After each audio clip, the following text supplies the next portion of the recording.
I'm Stephanie, and I work here at St. Joseph's Hospital in multiple roles. I am attached to McMaster University, as well as St. Joseph's Healthcare, as well as some private entities, one being a not-for-profit, the Canadian Scleroderma Research Group. All of my roles encompass some aspect of scleroderma care.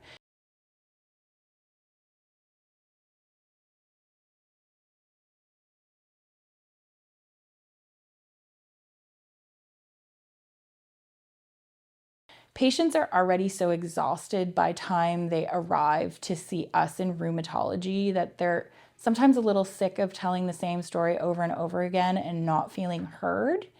And then also just like the actual fatigue from the disease. Sometimes they get up and their 100% is getting out of bed. And then other days, their 100% is getting out of bed, having a shower, getting dressed, and going for a walk. Like their days are so varied that I think a lot of people don't understand how up and down that part of their journey is, and then how frustrating that must be for them to make things like life plans. Like think about how hard it would be if you don't know literally how you're going to feel tomorrow or next week, and you have friends and family and just life happening and trying to make plans, how just that basic element would be so difficult to navigate. So in my experience, when patients feel heard, it flips a switch. It makes them more collaborative. It makes them happier. And it makes them more forthcoming with maybe some barriers that they wouldn't have brought forward if they didn't feel comfortable. I think a big one that everybody kind of avoids is the mental health aspect. Although it is definitely something that I think is a question that often gets left off and shouldn't, because sometimes it's as simple as asking, are you okay, for someone to actually feel like they are okay because someone actually cared.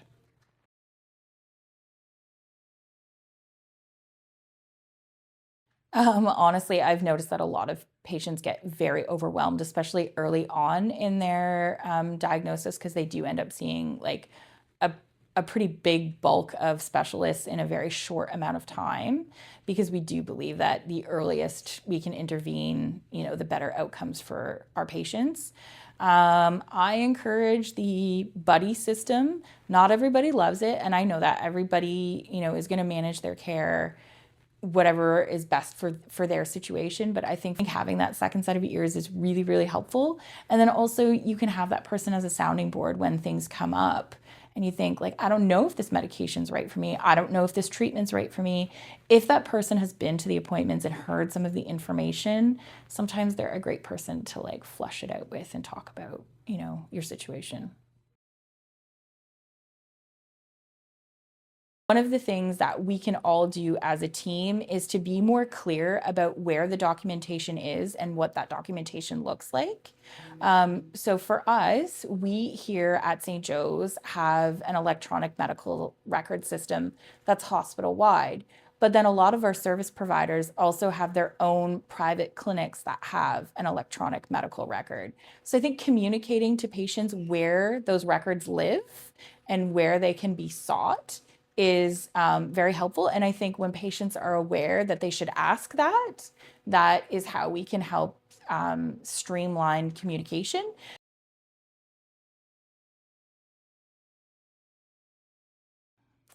Patients want to feel heard. Patients want to feel like they're not a burden. And patients really want to know what they can do to help themselves.